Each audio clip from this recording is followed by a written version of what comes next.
محمد رسول الله والذين معه أشداء على الكفار رحماء بينهم تراهم ركعا سجدا صدق الله العظيم وبلغنا رسوله النبي الكريم ونحن على ذلك لمن الشاهدين والشاكرين والحمد لله رب العالمين.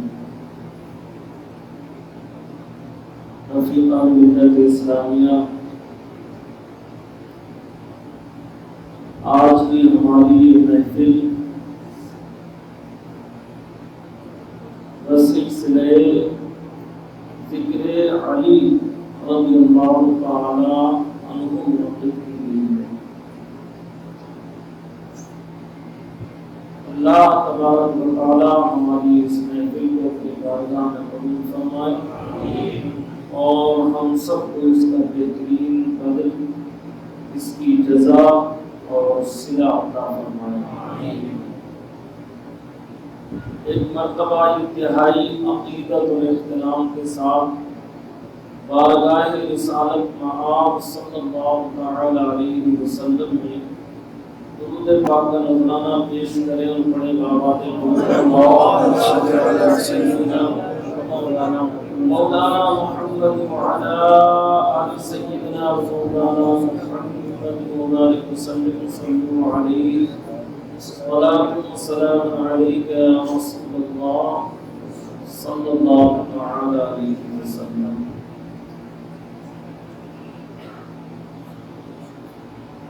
باب جنت میں یہی حرف جلی لکھا ہے، باب جنت میں یہی حرف جلی لکھا ہے، ڈالی ڈالی پہ محمد و علی لکھا ہے۔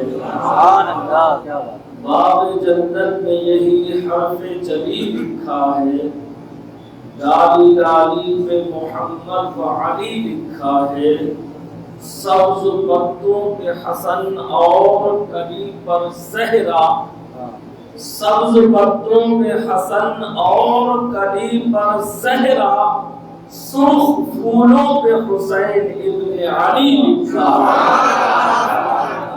سرخ پھولوں پہ حسین ابن علی لکھا ہے۔ اور ایک شاعر نے بہت ہی اچھا شعر کہا تھا، سیدنا امام حسین رضی اللہ تعالی عنہ سے محبت کے تعلق سے شاعر نے ایک شعر کہا تھا۔ شاعر کہتا ہے، ملے گی جنت پیئیں گے کوثر، اسی کو محشر میں چین ہوگا۔ ملے گی جنت پیئیں گے کوثر، اسی کو محشر میں چین ہوگا، اور نبی محبت کریں گے اس سے کہ جس کے دل میں حسین ہوگا۔ نبی محبت کریں گے اس سے کہ جس کے دل میں حسین ہوگا۔ رفیقان ملت اسلامیہ، آج کی ہماری یہ محفل جس میں آپ اور میں تشریف فرما ہے، یہ محفل آج کی بالخصوص طریقے سے حضرت مولائے کائنات علی مرتضیٰ رضی اللہ تعالی عنہ کے ذکر کے سلسلے میں منعقد کی گئی ہے۔ آج ہم علی کا ذکر کریں گے، اور علی کا ذکر کرنے کے ساتھ ساتھ اللہ تبارک و تعالی ہمیں عبادت کا ثواب بھی عطا فرمائے گا انشاءاللہ۔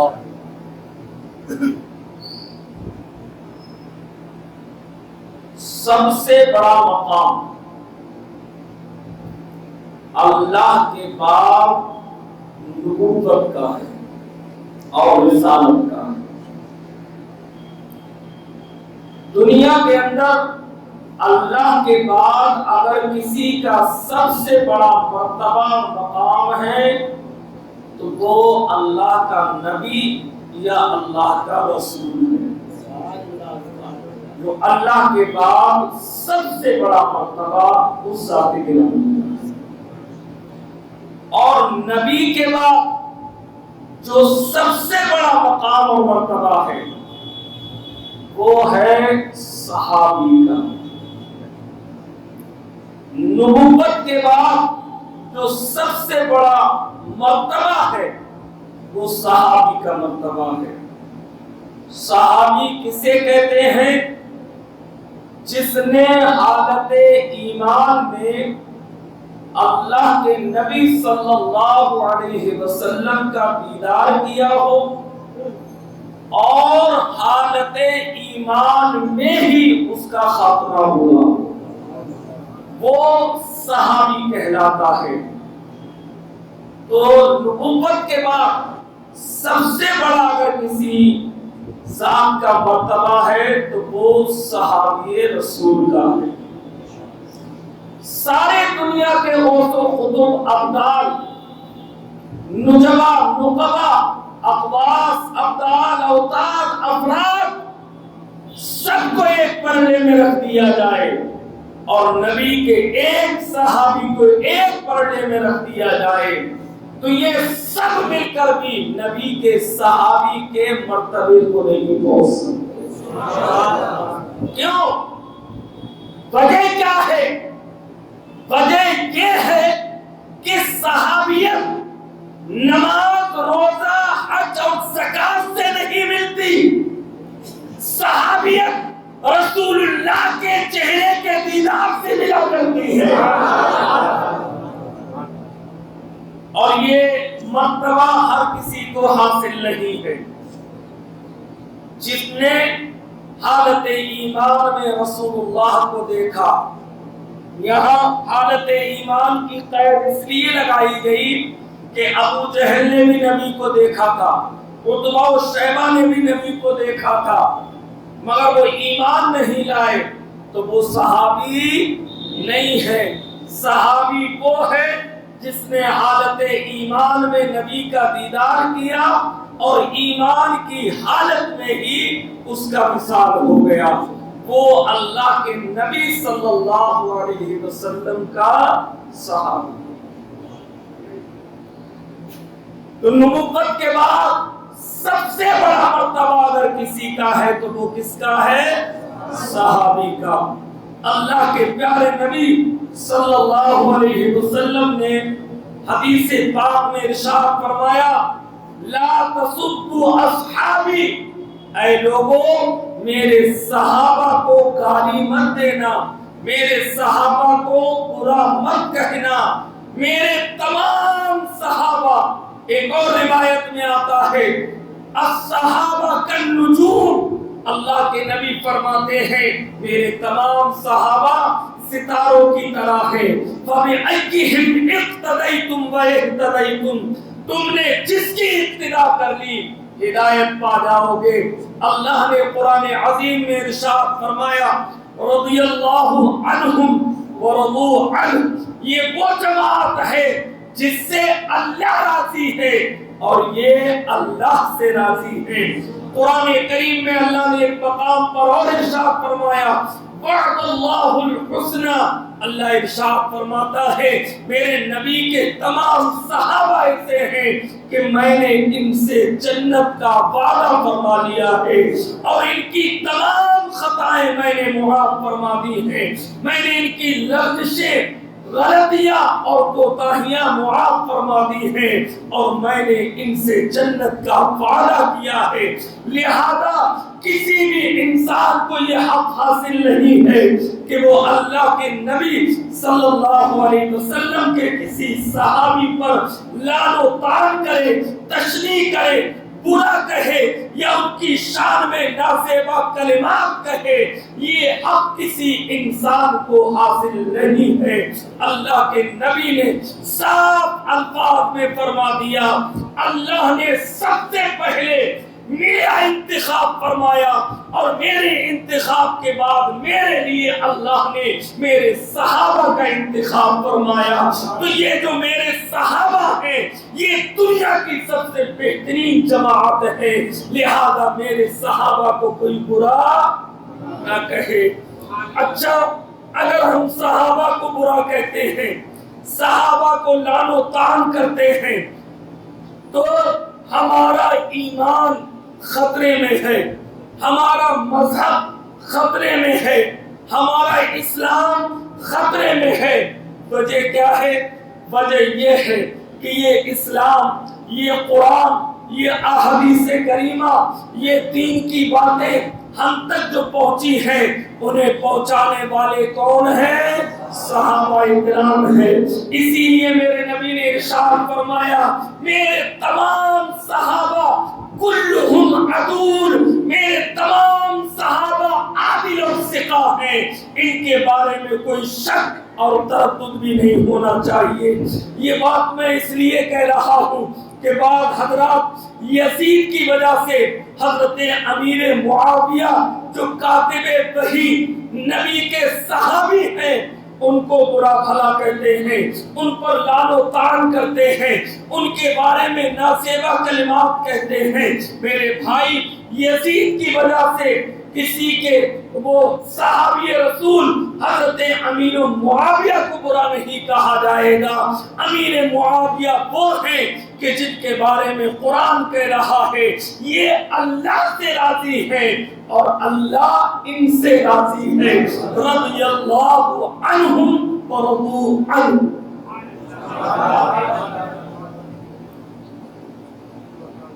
نبوت کے بعد سب سے بڑا مرتبہ کس کا ہے؟ صحابیت کا. سب سے بڑا دنیا میں مرتبہ صحابی کا ہے. ایک روایت ہے مشکات شریف کی، اللہ کے نبی نے فرمایا اے لوگوں تم سب مل کر، بلکہ ایک روایت میں یہاں تک آتا ہے کہ اس احد پہاڑ کے برابر راہ خدا میں سونا خرچ کرو، اور میرا صحابی ایک مٹھی جو راہ خدا میں خرچ کرے تو تمہارا سونا میرے صحابی کے ایک مٹھی جو کے برابر نہیں ہو سکتا. اب میں پوچھنا چاہتا ہوں، جب صحابی کسی کے برابر نہیں ہو سکتا تو نبی کو اپنے جیسا آپ کیسے کہہ سکتے ہو؟ ایکم مثلی، میرے آقا فرماتے ہیں تم میں سے کون میرے جیسا ہے؟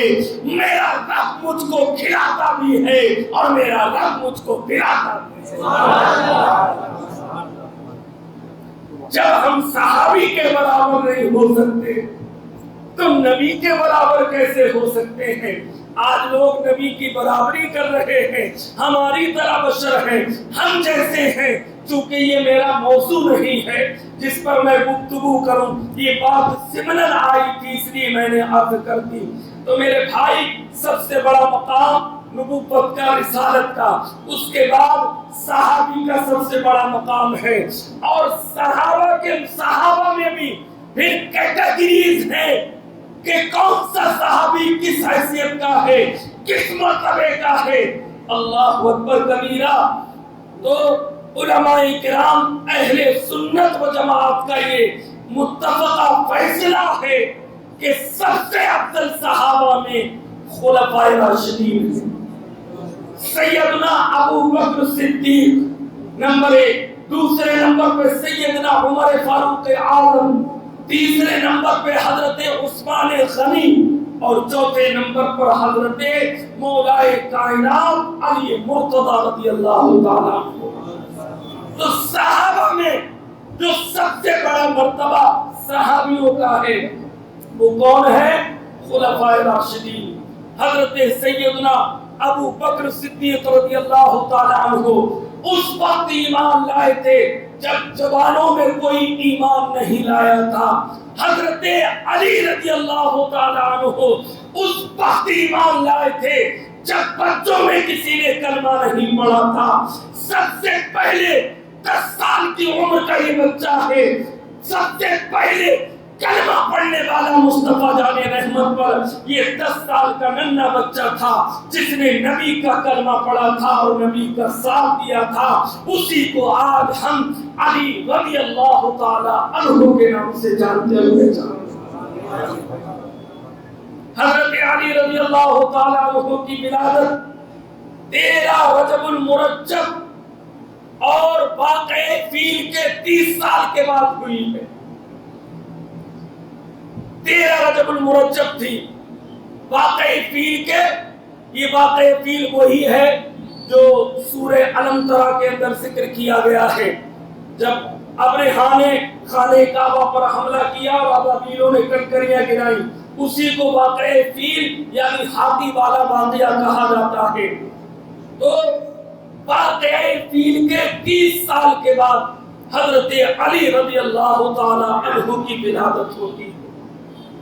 حضرت علی رضی اللہ تعالیٰ عنہ کی ولادت کے تعلق سے مختلف اقوال ملتے ہیں۔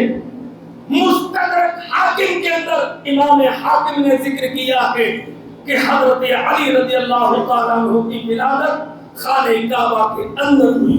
سبحان اللہ۔ چوکے کعبہ کے اندر، بیچ کعبے کے اندر حضرت علی رضی اللہ تعالیٰ عنہ کی ولادت ہوئی۔ یہ مستدرک حاکم کے اندر ہے، حالانکہ یہ روایت راوی کے اعتبار سے بہت زیادہ صحیح ثقہ اور قوی نہیں ہے۔ اس کے مقابلے میں حضرت حکیم بن حزام، یہ حضرت خدیجہ الکبریٰ رضی اللہ تعالی عنہا کے سگے بھتیجے تھے، ان کی ولادت کے تعلق سے صحیح احادیث موجود ہیں کہ ان کی ولادت کعبے کے اندر ہوئی۔ نام کیا ہے؟ حکیم بن حزام، ان کی ولادت بھی کعبے کے اندر ہوئی ہے۔ مگر قربان جائیے، حضرت علی رضی اللہ تعالی عنہ کی جب ولادت ہوتی ہے تو ولادت کے بعد آپ نے آنکھیں نہیں کھولی۔ آنکھیں نہ کھولنے کی وجہ سے لوگ شش و پنج میں تھے، حیرت و استعجاب میں ڈوبے ہوئے تھے کہ یہ بچہ عجیب ہے، ولادت کے بعد بھی آنکھیں نہیں کھول رہا ہے۔ اسی کشمکش میں لوگوں نے کہا کیوں نہ آقا کریم روحی فدا جناب محمد رسول اللہ صلی اللہ علیہ وسلم کی بارگاہ عالیہ میں لے کر چلتے ہیں۔ میرے آقا کی بارگاہ میں حضرت علی کو لایا گیا، آپ نے اپنے ہاتھوں میں لیا، علی کو جیسے ہی آپ نے اپنی گود میں لیا ہے آپ نے آنکھیں کھول دی، گویا کہ علی نے دنیا میں آنے کے بعد اگر سب سے پہلے کسی کا چہرہ دیکھا ہے تو وہ محمد عربی کا چہرہ۔ کون ایسا خوش نصیب ہو سکتا ہے، کون ایسا خوش قسمت ہو سکتا ہے کہ جس کی آنکھ کھلے تو محمد کا چہرہ سامنے ہو۔ یہ علی کی ذات گرامی ہے، اسی لیے حضرت علی کو کرم اللہ وجہہ الکریم کہا جاتا ہے۔ تو حضرت علی نے آنکھیں کھول دی، پھر ولادت کا جو غسل تھا وہ بھی خود اللہ کے نبی نے حضرت علی کو اپنے ہاتھوں سے دیا۔ تو جس طریقے سے صحابہ میں خلفاء کا مقام ہے تو یہ خلافت جو ہے یہ اور صحابہ کے مقابلے میں افضلیت کی حامل ہے، اور یہ تمام خلفائے اربعہ تمام دیگر صحابہ سے افضل و اعلیٰ ہیں، انہی میں حضرت علی کی بھی ذات گرامی ہے۔ حضرت علی کے تعلق سے تو نہ جانے کتنی روایتیں کتب احادیث میں موجود ہیں جو ان کے فضائل و مناقب کو بیان کرتی ہیں۔ حضرت علی رضی اللہ تعالی عنہ کی والدہ کا نام فاطمہ بنت اسد، آپ کے والد کا نام عبد مناف ابو طالب، کیا نام تھا؟ عبد مناف ابو طالب ان کی کنیت تھی، نام تھا عبد مناف اور کنیت تھی ابو طالب بن عبد المطلب۔ تو یہ حضرت علی کے والد تھے، اور والدہ تھی حضرت علی رضی اللہ تعالیٰ عنہ کے بہت سارے القاب ہیں۔ آپ کا ایک لقب ابو تراب ہے، آپ کا ایک کنیت ابو الحسن ہے، آپ کی ایک لقب ابو الاسد ہے، چونکہ آپ بہت زیادہ بہادر تھے، شیر کی طرح حملہ کرنے والے تھے۔ حیدر لغت میں اس شیر کو کہا جاتا ہے جو پکڑ لے اور پکڑنے کے بعد دشمن کے ٹکڑے کر دے، اس کو حیدر کرار کہا جاتا ہے۔ آپ کو کرار اس لیے کہا جاتا ہے کہ کرار کے معنی ہے پلٹ پلٹ کر بار کرنے والا، جس طریقے سے صدام کے معنی ہے بار بار حملہ کرنے والا، اسی طریقے سے کرار کے معنی ہے پلٹ پلٹ کر حملہ کرنے والا۔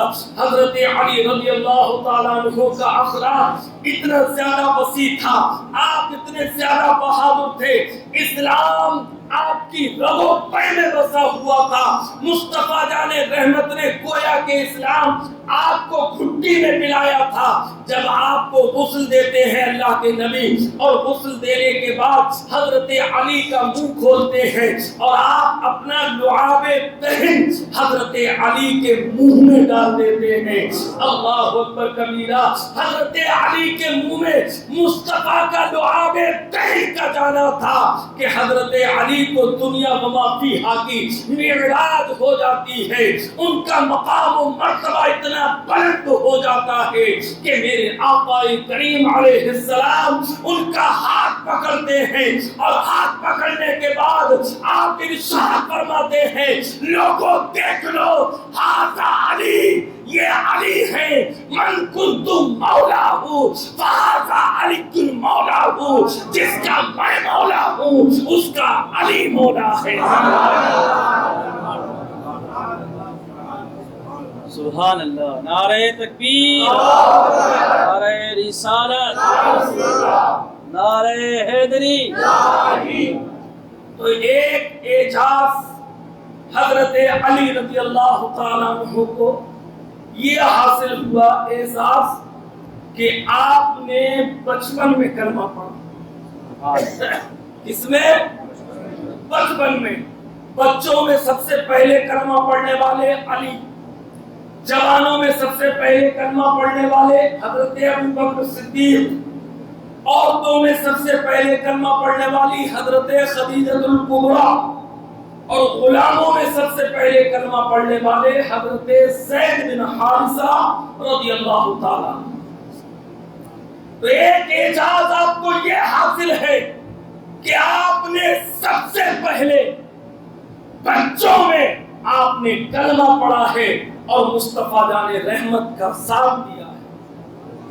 اب آقا کریم علیہ السلام کی کفالت میں حضرت علی ہیں، حضرت علی کی پرورش مصطفیٰ فرما رہے ہیں، ان کا خرچہ مصطفیٰ اٹھا رہے ہیں، یہاں تک کہ حضرت علی رضی اللہ تعالیٰ عنہ کی عمر شریف 24 سال ہو جاتی ہے۔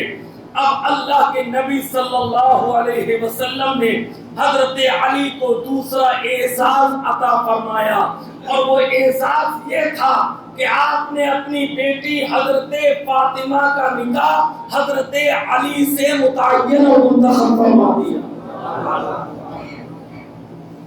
حدیث پاک میں آتا ہے اللہ کے پیارے نبی صلی اللہ علیہ وسلم ارشاد فرماتے ہیں مصطفیٰ جان رحمت کے جتنے بھی نکاح ہوئے، چاہے ان کے بیویوں کے مصطفیٰ سے نکاح ہوئے یا مصطفیٰ کی اولاد کے کسی اور سے نکاح ہوئے، اللہ کے نبی فرماتے ہیں کوئی نکاح ایسا نہیں تھا کہ جس کے بارے میں میرے پاس وحی نہ آئی ہو اور وحی کے آنے پر پھر میں نے اقرار نہ کیا۔ حضرت علی اور فاطمہ کے نکاح کے وقت بھی میرے پاس جبریل امین وحی لے کر آئے اور عرض گزار ہوئے یا رسول اللہ آپ فاطمہ کا نکاح علی سے کر دیجئے، چونکہ اللہ نے آسمانوں میں فاطمہ کا نکاح علی سے فرما دیا۔ تو میرے آقا کریم علیہ السلام نے حضرت علی رضی اللہ تعالیٰ عنہ کو یہ دوسرا احساس بخشا کہ آپ نے اپنی پیاری لختے جگر صاحبزادی حضرت فاطمہ رضی اللہ تعالیٰ عنہا ان کا نکاح حضرت علی سے فرما دیا۔ یہ دوسرا احساس تھا۔ اب حضرت علی رضی اللہ تعالیٰ عنہ کو یہیں سے ایک بات اور سمجھتے چلیے، حضرت علی نے حضرت فاطمہ رضی اللہ تعالیٰ عنہا کے علاوہ 7 نکاح و اختلاف روایت 8 و اختلاف روایت 9 و اختلاف روایت حضرت فاطمہ کے ساتھ آپ نے 10 نکاح اور کیے تھے، یعنی آپ کی 10 بیویاں اور تھیں۔ حضرت فاطمہ ان میں اگر شمار کر لی جائے تو 10 بیویاں ہو گئی، حضرت فاطمہ کو مستثنا رکھا جائے تو آپ کی 9 بیویاں تھیں۔ لیکن اکثر جمہور جس قول کی طرف گئے ہیں وہ یہ ہے کہ آپ نے حضرت فاطمہ کے علاوہ 7 نکاح اور کیے تھے، مگر جب تک حضرت فاطمہ آپ کے نکاح میں رہی اس وقت تک آپ نے دوسرا نکاح نہیں کیا ہے۔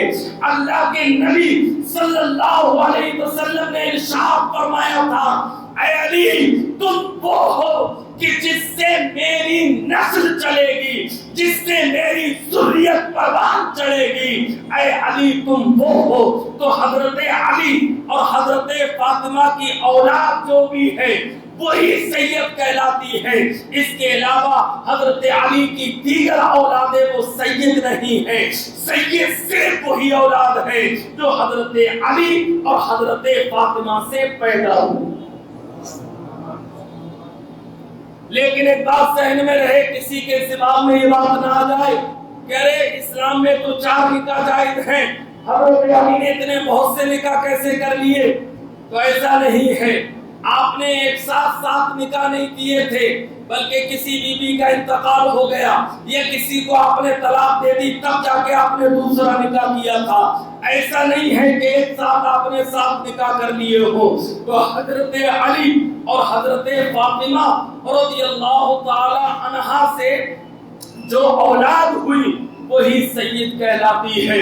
قرآن کریم اٹھا کر دیکھ لیجئے، سورہ کوثر ہے، اللہ ارشاد فرماتا ہے اِنَّا أَعْطَيْنَاكَ الْكَوْثَرَ فَصَلِّ لِرَبِّكَ وَانْحَرْ إِنَّ شَانِئَكَ هُوَ الْأَبْتَرُ۔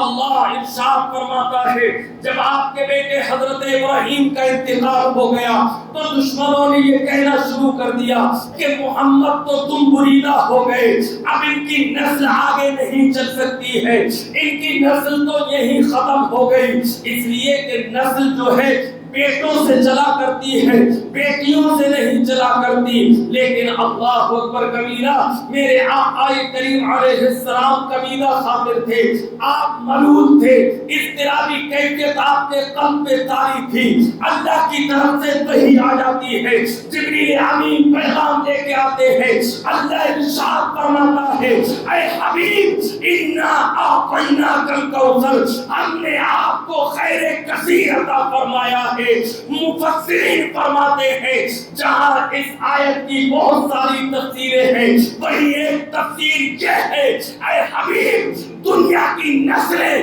ان کے لڑکوں سے چلا کرتی ہیں، مگر محبوب تیری نسل کو تیری بیٹی فاطمہ سے چلا ہوگا۔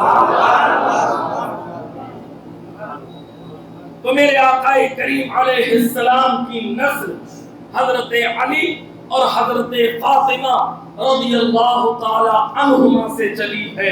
اس کے علاوہ جتنی اولادیں حضرت علی کی تقریباً 21 اولادیں اور ہوئی تھیں، جس میں سے حضرت فاطمہ اور حضرت علی سے جو اولاد ہوئی تھی ان میں ایک حضرت امام حسن، دوسرے امام حسین، دونوں بھائیوں کی ولادت میں 6 مہینے کا فرق تھا۔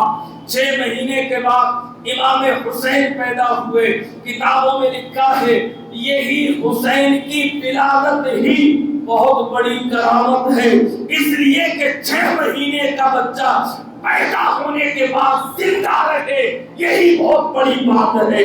لیکن حسین وہ تھے کہ ولادت کے بعد زندہ بھی رہے اور اسلام کو بھی جاتے جاتے زندہ کر گئے۔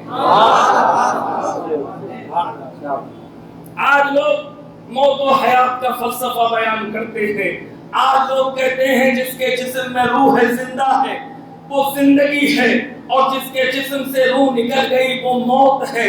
تو میں نے کہا اگر تمہارا یہی قانون ہے، یہی اصول ہے، یہی ضابطہ ہے تو بتاؤ یزید زندہ ہے یا مردہ ہے؟ تو کہنے لگے یزید مردہ ہے۔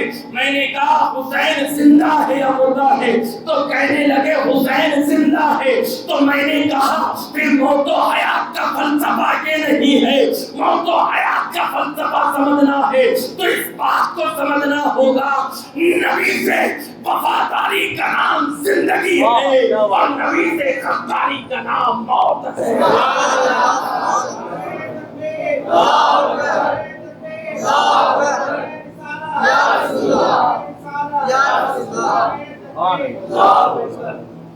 تو پتہ یہ چلا کہ موت و حیات کا فلسفہ صرف زندگی سے نہیں ہے، بلکہ جو نبی سے وفاداری کرتا ہے وہ زندہ ہے، جو نبی سے غداری کرتا ہے وہ کل بھی مردہ تھا، آج بھی مردہ ہے، قیامت تک مردہ رہے گا۔ میں آپ سے ایک چھوٹی سی مثال پوچھنا چاہتا ہوں، آپ کو معلوم ہے یزید کی بیوی کا نام؟ آپ کو معلوم ہے یزید کے کتنے بچے تھے؟ آپ کو معلوم ہے یزید کی کتنی اولادیں ہوئی، کہاں کہاں نکاح ہوئے اور کہاں کہاں انہوں نے انتقال کیا؟ نہیں معلوم ہے آپ کو، لیکن آپ وہی دیکھ لیجئے امام حسین کو جو علی کی اولاد ہے، دیکھ لیجئے بچہ بچہ بتائے گا کہ حسین کی اولاد کتنی تھی، اور دنیا کے اندر جو سید پائے جاتے ہیں وہ حسین کی اولاد امام زین العابدین کی نسل سے پائے جاتے ہیں۔ ایک بات اور عرض کیے دیتا ہوں، آپ کے ذہن میں آ جائے، حضرت امام حسین رضی اللہ تعالیٰ عنہ، اللہ کے نبی صلی اللہ علیہ وسلم کا طریقہ کار یہ تھا کہ آپ حسین کو گود میں لیتے تو پہلے ان کا بوسہ لیتے، ان کو چومتے، اور چومنے کے بعد پھر آپ اپنی ناک کے قریب لے جا کے انہیں سونگھا کرتے تھے، سونگھتے تھے۔ اللہ کے نبی نے جب یہ عمل اختیار کیا تو صحابہ نے کہا یا رسول اللہ یہ کیا کرتے ہیں؟ تو آپ نے فرمایا یہ جنت کا پھول ہے، جنت کا گلاب ہے، میں اس کی خوشبو لیتا ہوں۔ تو حسین پھول ہے، اور آپ ایک بات ذہن میں رکھیں، جب تک پھول ایک جگہ پر ہے اپنی خوشبو کو ایک جگہ میں گھیرے گا، یہاں پر یہ پھول موجود ہے، خوشبو صرف یہیں تک محدود ہے، لیکن ان گلابوں کی پتیاں اگر پوری مسجد میں پھیلا دی جائے تو جہاں جہاں گلاب کی پتی ہوگی وہاں وہاں نبی کی خوشبو ہوگی۔ اللہ اکبر کبیرہ۔ بالکل اسی طریقے سے بلا تشبیہ و تمثیل سمجھ لیجئے، امام حسین کربلا میں گئے تھے تو ایک تر و تازہ پھول تھا، لیکن جب وہ بکھرا ہے اس کی پتیاں پوری دنیا میں پھیل گئی ہیں، جہاں بھی سید ملے گا وہاں گلاب کی خوشبو ملے گی، نبی کے پسینے کی خوشبو ملے گی۔ اسی لیے ہم کہتے ہیں اگر پتیوں کو دیکھنا ہے اسی گلاب کی ایک پتی کا نام غوث اعظم ہے، اسی گلاب کی ایک پتی کا نام خواجہ غریب نواز ہے، اسی گلاب کی پتی کا نام نظام الدین اولیاء ہے۔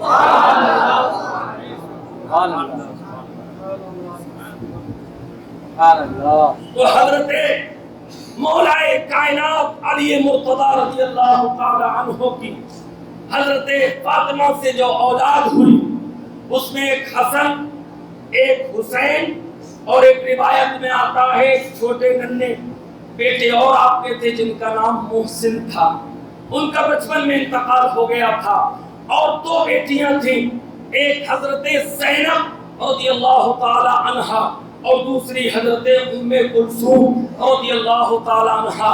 یہ 5 اولادیں حضرت فاطمہ اور حضرت علی کے بطن سے پیدا ہوئی ہیں۔ اللہ اکبر، انہی کی نسل پوری دنیا کے اندر ہے۔ آج لوگ پوچھتے ہیں کہ جب کوئی خاندان کا نہیں بچا تھا، یہ ایک بات ایسی ہے جو عام طور پر لوگوں کو نہیں معلوم ہے، اس لیے میں عرض کیے دیتا ہوں۔ آپ نے دیکھا ہوگا سید 2 طریقے کے پائے جاتے ہیں، ایک حسنی سید ہے اور ایک حسینی سید ہے، دونوں سید ہیں مگر ایک حسن کی اولاد سے ہے، ایک حسین کی اولاد سے ہے۔ جب سب شہید ہو گئے تھے، امام زین العابدین باقی بچے تھے، تو پھر حسنی کہاں سے آ گئے؟ صرف حسینی ہونا چاہیے، تو میں آپ کی گوش گزار کرا دوں آپ کے علم میں اضافے کے لیے کہ ایک بیٹے حضرت امام حسن کے کسی طریقے سے زخمی ہو کر کربلا سے ان کے ایک رشتے دار سے جو ماموں لگا کرتے تھے، انہوں نے کسی طریقے سے وہاں سے نکال دیا تھا، وہ بچ گئے تھے، ان کی جو اولاد ہے وہ حسنی کہلاتی ہے اور زین العابدین کی اولاد حسینی کہلاتی ہے۔ اس طریقے سے دونوں سے یہ ہوئے، ایک کا نام حسنی ہے، دوسرے کا نام حسینی ہے، تو حضرت علی کی اولادیں ہوئیں۔ تو اللہ کے نبی صلی اللہ تعالی علیہ وسلم نے آپ کو یہ اعزاز بخشا کہ آپ بچپن میں کلمہ پڑھنے والے ہوئے، دوسرا اعزاز یہ بخشا کہ آپ نے اپنی بیٹی کا نکاح علی سے اللہ کی وحی کے مطابق کیا ہے، تیسرا اعزاز اللہ کے نبی نے حضرت علی کو یہ بخشا کہ آپ نے جب ہجرت کی ہے تو ہجرت کے وقت مدینے والوں کی، کفار و مشرکین کی بھی، یہود و نصارہ کی بھی امانتیں اللہ کے نبی کے پاس رہتی تھی۔ اللہ اکبر کبیرہ، یہ تو تعصب میں سب معاملہ ہو رہا تھا، ورنہ ابو جہل جیسا بد کردار انسان بھی یہ کہہ رہا تھا کہ معلوم تو ہے مجھے کہ یہ سچے نبی ہیں، مگر تعصب کی بنیاد پر آپ کا کلمہ نہیں پڑھ رہا تھا۔ ندوہ کے اندر جب میٹنگ ہوتی ہے تو اس نے اس بات کا اظہار کیا تھا کہ میں جانتا ہوں یہ آخری پیغمبر ہے، ان کی کوئی بات رد نہیں کی جاتی ہے، لیکن کلمہ نہیں پڑھا تھا تعصب کی بنیاد پر۔ تو اتنا بڑا متعصب تھا وہ ابو جہل۔ تو اللہ کے نبی صلی اللہ تعالی علیہ وسلم کے پاس دیگر لوگوں کی بھی امانتیں موجود تھیں۔ میرے آقا کریم علیہ السلام کو حکم ہوا کہ آپ ہجرت کر جائیے، مدینے چلے جائیے، مکہ کو چھوڑ دیجئے۔ وہ مکہ کے جس کے بارے میں قرآن میں آتا ہے لا اقسم بهذا البلد وانت حل بهذا البلد ووالد وما ولد لقد خلقنا الانسان فی کبد، جس کے بارے میں اللہ ارشاد فرماتا ہے اے لوگوں، مکے کو عظمت کعبے کی وجہ سے نہیں ملی ہے، مکے کو عظمت میرے مصطفیٰ کی ولادت کی وجہ سے ملی ہے۔ مکہ جو عظمت کا نشان ہے وہ مصطفیٰ کے قدم میمونت کی برکت کا سبب ہے۔ مکہ کو آج عظمت کا نشان بنا دیا گیا ہے، ورنہ مکہ تو وہ خود ہے جو مصطفیٰ کی ولادت میں حضرت آمنہ کی گھر کی طرف جھک گیا تھا۔ یہ باتیں تو آپ نے سب نے سنی ہے۔ تو اللہ کے نبی کے پاس سارے لوگ امانتیں رکھتے تھے، چونکہ آپ نے اعلان نبوت نہیں کیا تھا، اس سے پہلے ہی لوگ تو لقبوں سے آپ کو یاد کیا کرتے تھے، ایک صادق اور دوسرا امین۔ یہ دو لقب آپ کے اعلان نبوت سے پہلے مشہور ہو چکے تھے، چونکہ عرب کے لوگ اپنی امانتیں آپ کے پاس رکھنے آتے تھے اور وہ جانتے تھے کہ یہ بڑے سچے ہیں، یہ امانت میں خیانت نہیں کرتے ہیں، اس لیے یہ امانت ان کے پاس رکھے جاتے ہیں۔ اللہ اکبر کبیرہ، میں نے جب خطبے احادیث کا اور تفسیروں کا مطالعہ کیا تو مجھے کہیں نہ کہیں ان دونوں الفاظ سے متعلق ایک اشارہ ملتا ہے، ایک نقطہ ملتا ہے۔ میں نے جب اسے پڑھا میرا دل ٹھنڈا ہو گیا۔ بات یہ تھی کہ مصطفیٰ کے ہزاروں القاب ہیں، لوگ مصطفیٰ کو ہزاروں ناموں سے جانتے ہیں، لیکن نبوت سے پہلے صادق اور امین کے لقب سے آپ کا مشہور ہو جانا یہ اس بات کی طرف اشارہ کر رہا تھا کہ اللہ جو امانت قرآن کی شکل میں مصطفیٰ کو دینے والا ہے، یہ اس امانت میں امین بھی ہے اور کلمہ پڑھانے میں سچے بھی ہے۔ اس لیے یہ دونوں لقب آپ کے اعلان نبوت سے پہلے مشہور ہو گئے تھے۔ لوگ آپ کو امین بھی کہتے تھے، صادق، سچا۔ اور میرے آقا کریم علیہ السلام جب اعلان نبوت کیا تو لوگوں سے یہی تو پوچھا تھا، بتاؤ تم نے مجھے کیسا پایا؟ تو سب نے کہا ہم نے آپ کو امین و صادق پایا۔ آپ نے کہا کہ مگر یہ کہہ دوں کہ پہاڑ کے پیچھے سے لشکر آ رہا ہے، تم پر حملہ آور ہوگا، تو کہا ہم سچ مان لیں گے۔ لیکن مصطفیٰ نے جب کلمہ پیش کیا ہے، لا الہ الا اللہ کا پیغام پیش کیا ہے، تو سارے دشمن منحرف ہو جاتے ہیں، منہ موڑ لیتے ہیں، مصطفیٰ کے دشمن بن جاتے ہیں۔ اب تیسرا اعجاز حضرت علی کو ملنے والا ہے، اور وہ احساس یہ تھا کہ مصطفیٰ جب ہجرت کر رہے ہیں تو ہجرت کے ساتھ ساتھ آپ نے حضرت علی کو مکے میں چھوڑا اور کہا کہ یہ امانتیں ہیں، تم کل آنا اور آنے کے بعد تم عنقریب ہم سے مدینے میں آ کے ملاقات کر لو گے، عنقریب تم مدینے میں آؤ گے اور ہم تم سے ملاقات کریں گے۔ یہ امانتیں ہیں، جس چیز کی امانت ہے اس کی اسے واپس کر دی جائے۔ کہیں دنیا میں کوئی ایسی مثال آپ کو نظر آتی ہے کہ لوگ دشمن ہوں، قتل کرنے پر آمادہ اور تیار ہوں، اور پھر وہ شخص اس کی امانت کو واپس کر دے؟ دنیا میں ایسی مثال آپ کو نہیں مل سکتی ہے۔ یہی سبب ہے کہ اسلام اپنی حقانیت اور سچائی کی بنیاد پر پھیلا ہے۔ لوگ کہتے ہیں اسلام تلوار کی بنیاد پر پھیلا ہے، میں انہیں چیلنج کرتا ہوں، پوری تاریخ اسلام میں کہیں دکھا دے کہ کسی جنگ میں مسلمانوں نے پہل کی ہو یا پہلے ہتھیار اٹھائے ہو۔ مسلمانوں نے ہمیشہ اپنا دفاع کیا ہے اور اپنے تلوار اٹھا کر اپنے جانوں کی حفاظت کی۔ آپ تاریخ اٹھا کر دیکھ لیجئے، پیغمبر اسلام نبی اکرم علیہ السلام کا فرمان عالی شان، میرے آقا فرماتے ہیں لوگوں جس درخت کے سائے میں تم بیٹھو اس کی ٹہنی کو مت کاٹنا، اس کی شاخ کو مت کاٹنا، اس لیے کہ لوگ وہاں آرام کرتے ہیں، انہیں ہریالی مل جاتی ہے۔ تو جو پیغمبر درخت کی شاخ کاٹنے سے منع کرتا ہو وہ گردنیں کاٹنے کا حکم کیسے دے سکتا؟ تو میرے بھائی، اسلام اپنی سچائی اور حقانیت کی بنیاد پر پروان چڑھا ہے۔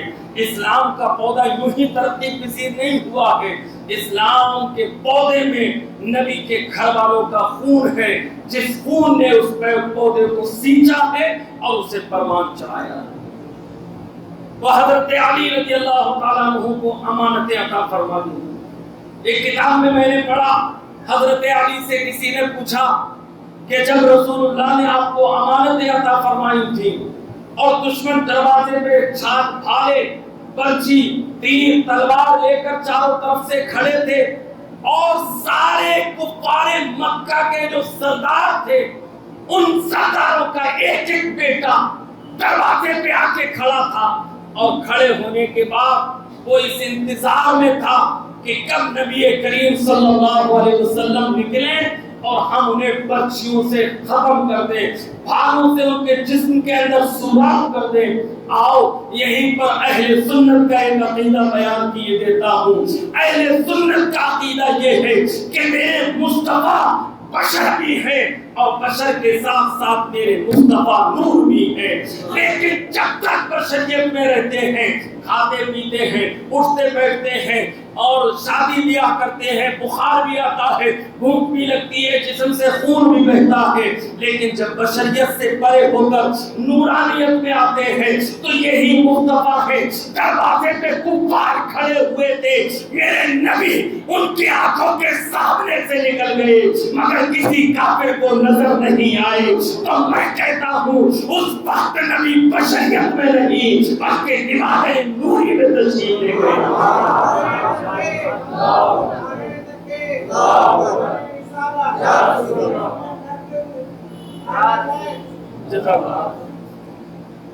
بات سمجھ میں آ رہی ہے آپ کے؟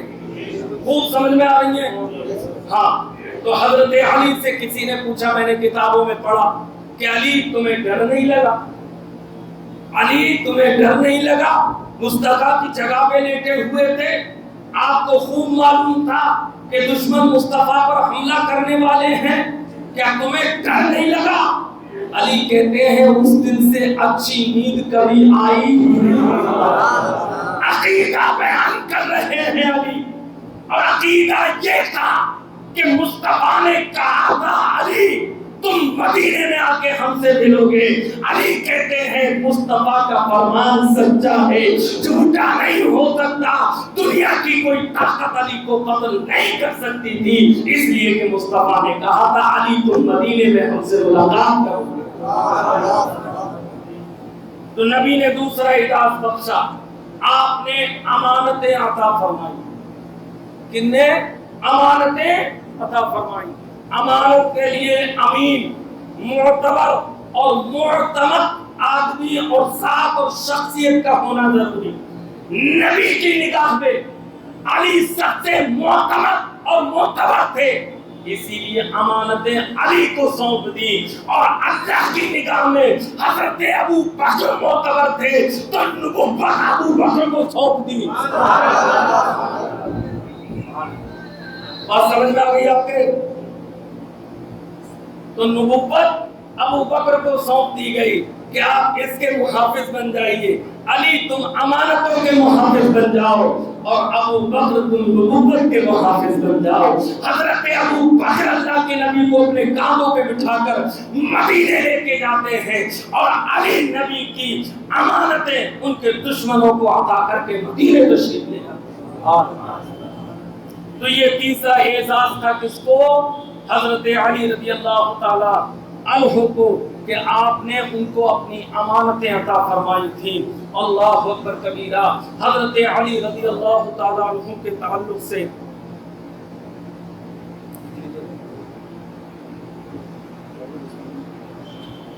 درود شریف پڑھ لیجیے۔ اللہ صلو علیہ الصلوۃ والسلام علیہ یا رسول اللہ صلی اللہ علیہ وسلم۔ حضرت علی رضی اللہ تعالیٰ عنہ کی ذات گرامی وہ ہے کہ آپ کے فضائل و مناقب میں بہت ساری حدیثیں، میں تو کہتا ہوں سینکڑوں حدیثیں، کتاب کا نام ہے خصائص علی، اس میں سب ساری احادیثیں حضرت علی کے فضائل میں منقول ہیں۔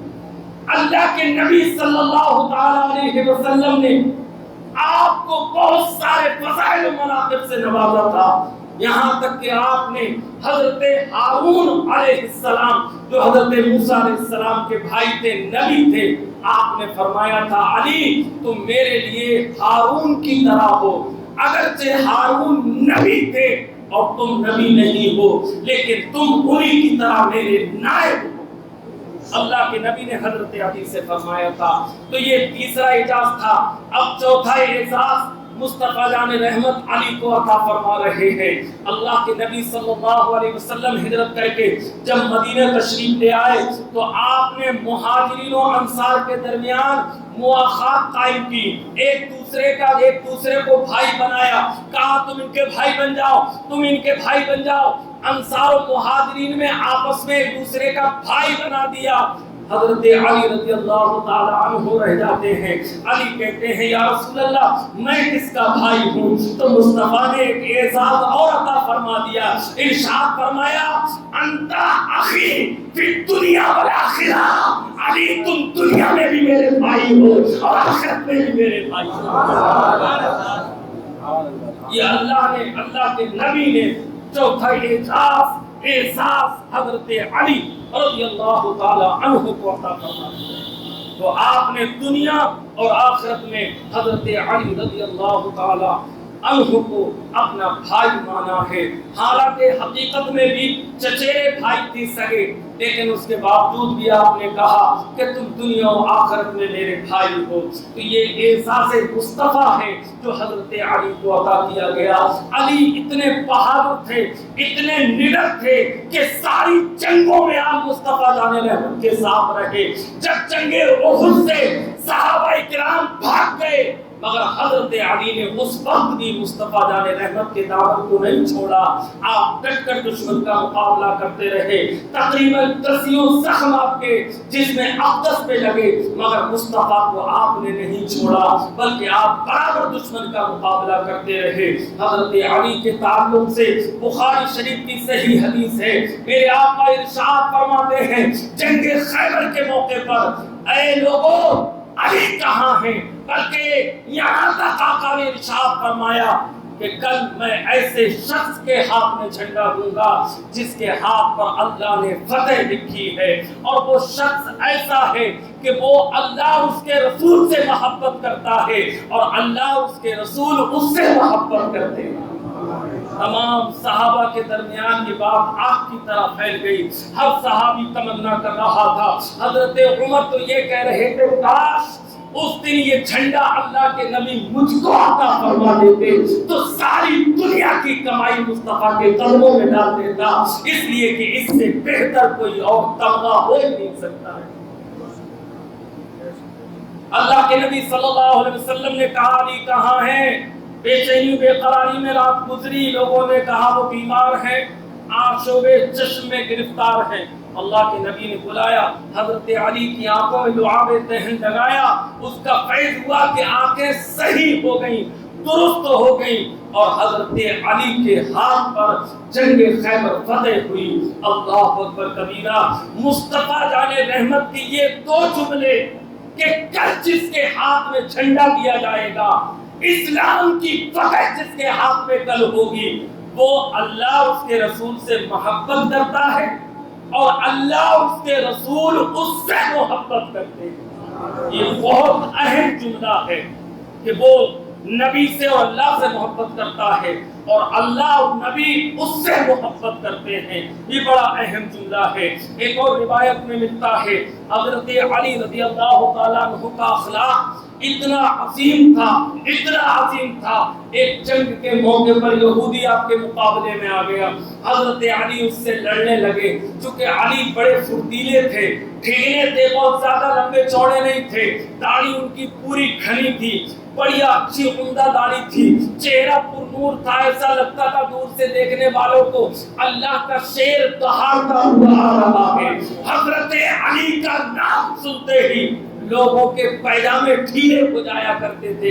اللہ اکبر کبیرہ. حالانکہ اس زمانے میں پیجامے نہیں تھے, یہ تو ایک مثال دی جاتی ہے. لوگوں کی حالتیں بگڑ جایا کرتی تھی. اللہ اکبر کبیرہ. حضرت علی کا ایک یہودی سے مقابلہ ہوا. حضرت علی نے ذرا سی دیر میں اس کے اتنے ضربے ماری, اتنے زخم مارے کہ وہ چلانے لگا, کاپنے لگا اور تڑپنے لگا. وہ کہنے لگا علی جلدی سے مجھ کو مار دو, تکلیف صحیح نہیں جا رہی ہے. حضرت علی نے کہا تو دشمن اسلام ہے, ایسے نہیں ماروں گا, تلپا تلپا کے ماروں گا. غصے میں یہودی نے حضرت علی کے منہ پہ تھوک دیا. علی کے منہ پہ اس نے تھوک دیا اور جیسے ہی تھوکا, وہ یہودی کہتا تھا میرا ارادہ یہ تھا کہ جب میں تھوکوں گا تو علی غصے میں آ جائیں گے اور فوراً مجھے قتل کر دیں گے. مگر جیسے ہی تھوکا علی نے تلوار روک لی اور پیچھے چلے گئے. کہا دوبارہ کھڑے ہو, اب سے پھر سے لڑائی لڑی.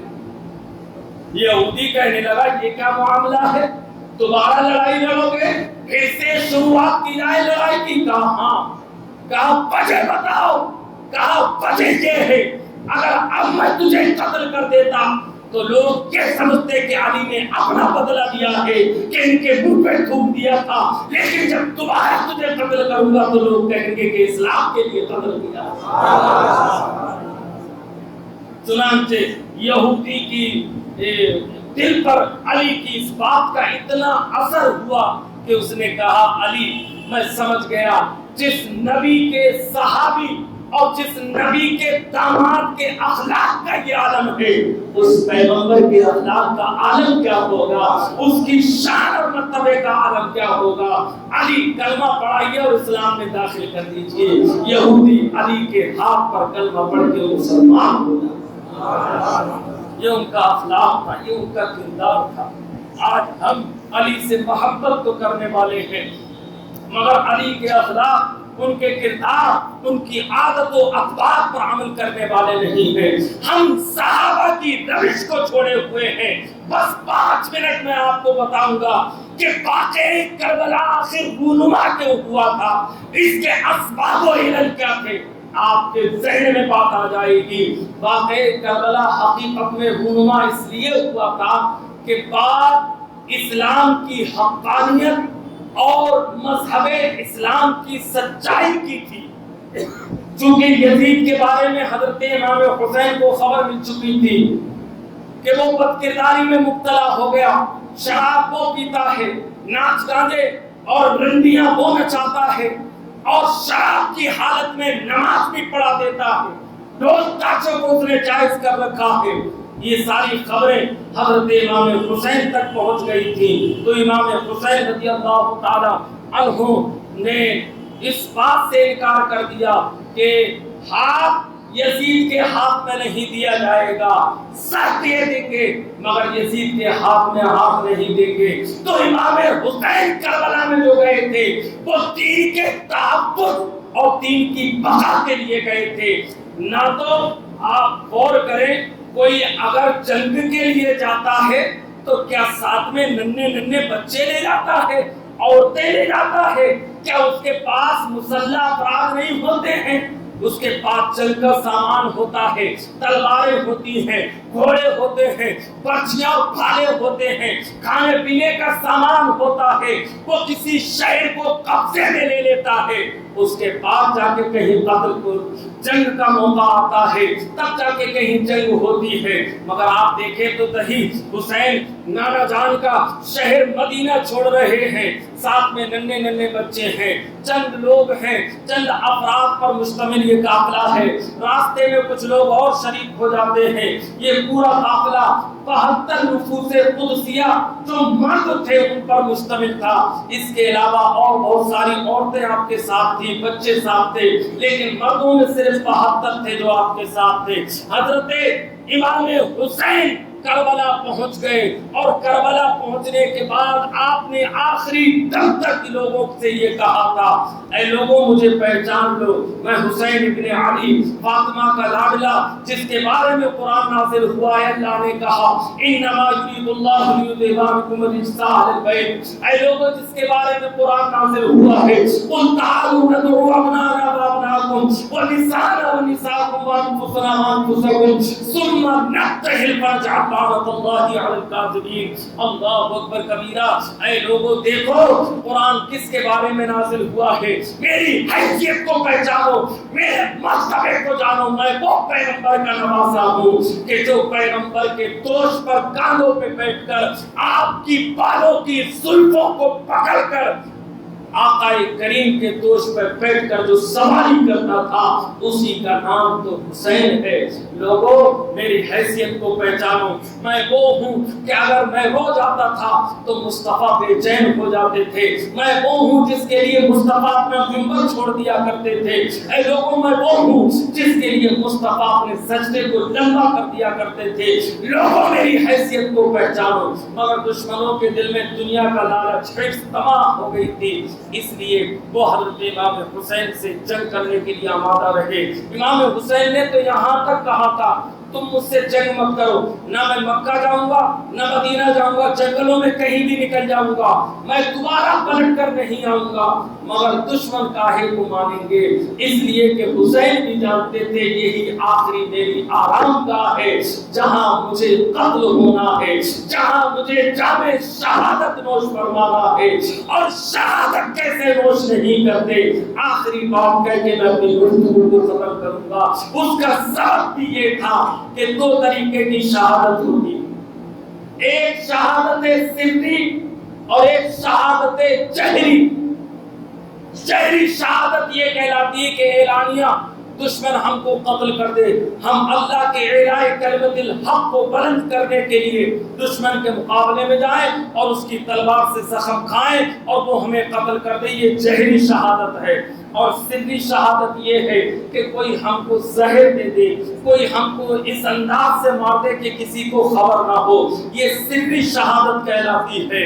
تو حضرت امام حسن کو آپ کی سری شہادت نصیب تھی، چونکہ انہیں زہر دیا گیا تھا، اور امام حسین کو جہری شہادت حاصل تھی۔ یہ وجہ کیا تھی، آخر ان کو شہادت ملنی کیوں تھی؟ تو آپ اس نقطے کی طرف توجہ دیں کہ آقا کریم علیہ السلام کو اللہ نے سارے اعزازوں سے نوازا تھا، سب کچھ اللہ نے آپ کو عطا فرما دیا تھا، لیکن ایک چیز رہ گئی تھی کہ شہادت کا مرتبہ مصطفیٰ کو کیسے ملے۔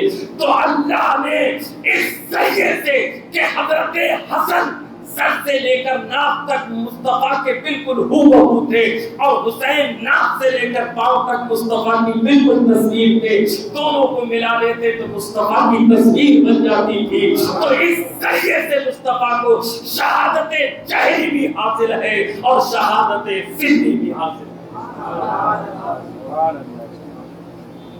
لہذا حضرت امام حسین جو کربلا گئے تھے اس کا سبب یہی تھا کہ آپ بدعتوں کا خاتمہ کرنے اور فسق و فجور کو روکنے کے لیے آپ تشریف لے گئے تھے. اگر وہاں آج یزید کے ہاتھ میں ہاتھ دے دیا ہوتا تو آج ساری دنیا اپنے فاسق و فاجر انسان کو امام بنا لیتی, اپنا پیر بنا لیتی. لیکن میرے بھائی, آج بھی دنیا کتنی ہی جاہل کیوں نہ ہو لیکن داڑھی منڈے کو اپنے مصلی پہ کھڑا نہیں کرتی ہے. کتنی ہی جہالت اس کے اندر بھری ہو مگر ایسے پیر کے ہاتھ میں ہاتھ نہیں دیتی ہے جو نمازوں کا چھوڑنے والا ہو, روزے کا چھوڑنے والا ہو. تو میرے بھائی, جب ہم اور آپ کسی فاسق کو امام نہیں بنا سکتے تو وہ تو نبی کے بیٹے تھے, وہ یزید کو اپنا امام کیسے بنا سکتے ہیں؟ وہ حضرت علی کو اللہ کے نبی نے اپنا دنیا و آخرت میں اپنا بھائی کہا ہے. اور اس کے ساتھ ساتھ حضرت علی رضی اللہ تعالی عنہ خلافت پر حضرت عثمان کی شہادت کے بعد آپ خلیفہ متعین ہوئے. اس سے پہلے جو 3 خلفاء تھے ان کی خلافت کو آپ نے بصر و چشم تسلیم کر دیا تھا. آپ نے کوئی اس کے اندر بادھا نہیں ڈالی تھی, کوئی رکاوٹ نہیں ڈالی تھی. آپ نے سب کو حق پر مانا تھا اور سب کو خلیفہ تسلیم کر دیا تھا. اور کیوں نہ تسلیم کرتے, نبی اپنی موجودگی میں جس کو امامت عطا فرما دے تو نبی کے بعد سب سے بڑا امامت کا حقدار وہی ہوتا ہے اور وہ ابو بکر کی ذات تھی. مصطفیٰ نے 16.5 رکعت نماز ابو بکر کے پیچھے پڑھی ہے, 1 رکعت نماز عبد الرحمن بن عوف کے پیچھے پڑھی ہے, باقی کسی صحابی کے پیچھے مصطفیٰ نے نماز ادا نہیں فرمائی ہے. حضرت ابو بکر کی وہ ذات ہے جن کے پیچھے آپ نے 16.5 رکعتیں ادا فرمائی. تو جسے مصطفیٰ امام بنائے حقیقت میں خلافت کا حقدار وہی ہوتا ہے. اس کے بعد حضرت علی جب خلافت پر بیٹھتے ہیں, تخت پر بیٹھتے ہیں, تو آپ نے خلافت 5 سال 3 ماہ اور کچھ دنوں انجام دی. اور اس کے بعد صبح فجر کے وقت کوفہ کی مسجد میں آپ امامت کے لیے تشریف لے جا رہے تھے. عبد الرحمن بن ملجم منافق نے حضرت علی رضی اللہ تعالیٰ عنہ کے سر پر ایسا وار کیا کہ وہ تلوار جو ہے وہ آپ کے دماغ تک پہنچ گئی اور حضرت علی رضی اللہ تعالیٰ عنہ کی اسی میں موت واقع ہو جاتی ہے, آپ شہید ہو جاتے ہیں. اس طریقے سے پھر جب شہادت ہو گئی, آپ کا وصال ہو گیا, تو آپ کو حضرت امام حسن اور دیگر آپ کے بھائیوں نے مل کر آپ کو غسل دیا تھا, کفن دیا تھا. نماز جنازہ حضرت علی رضی اللہ تعالیٰ عنہ کی حضرت امام حسن نے پڑھائی تھی جو آپ کے بڑے بیٹے تھے. اس طریقے سے حضرت علی ایک شان کے ساتھ زندگی گزار کے دنیا سے رخصت ہو جاتے ہیں. نبی فرماتے ہیں انا علی علی وانا منہ. میرے آقا ارشاد فرماتے ہیں علی مجھ سے ہے اور میں علی سے ہوں. انا علی منی وانا منہ. مصطفیٰ فرماتے ہیں علی مجھ سے ہے اور میں علی سے ہوں. اور آگے ارشاد فرماتے ہیں علی وہ ہے جو ہر مومن کا ولی ہے. علی وہ ہے جو ہر مومن کا ولی ہے. یہ حدیث پاک میں مصطفیٰ نے فرمایا. بہت ساری قرآن کی آیتیں حضرت علی کے بارے میں, ایک آیت سناتا ہوں. اللہ ارشاد فرماتا ہے الذین ينفقون اموالهم باللیل والنہار سرا وعلانیۃ. یہ قرآن کی آیت جب نازل ہوئی تھی اس کا ترجمہ کیا ہے, وہ لوگ جو اللہ کی راہ میں رات میں خرچ کرتے ہیں, دن میں خرچ کرتے ہیں, اعلانیہ خرچ کرتے ہیں اور پوشیدگی کے ساتھ لوگوں کو دے دیا کرتے ہیں. یہ آیت حضرت علی کے بارے میں نازل ہوئی تھی, اس لیے کہ حضرت علی کا طریقہ یہ تھا, آپ راہ خدا میں کبھی اعلانیہ خرچ کرتے تھے، کبھی دن میں دیا کرتے تھے، کبھی رات میں دیا کرتے تھے، اور کبھی چپکے سے کسی کو عطا فرماتے تھے۔ حضرت علی سے اللہ کے نبی نے فرمایا علی یہ کیا کرتے ہو تم؟ تو کہا یا رسول اللہ صدقہ دینے کے 4 ہی تو طریقے ہیں، میں ہر طریقے کو کر لیتا ہوں، نہ جانے رب کون سا طریقہ قبول فرما لے۔ تو ہم کو چاہیے کہ ہم علی کا اخلاق، ان کا کردار، ان کی عادت و اطوار، ان کی زندگی، اس پر عمل پیرا ہو جائے تاکہ ہماری بھی زندگی کامیاب ہو جائے۔ اللہ کی بارگاہ میں دعا ہے رب قدیر مجھے بھی اور آپ سب کو ان باتوں پر عمل کرنے کی توفیق عطا فرمائے۔ استغفر اللہ ربی من کل ذنب واتوب الیہ وما علینا الا البلاغ۔ السلام علیکم ورحمۃ اللہ وبرکاتہ۔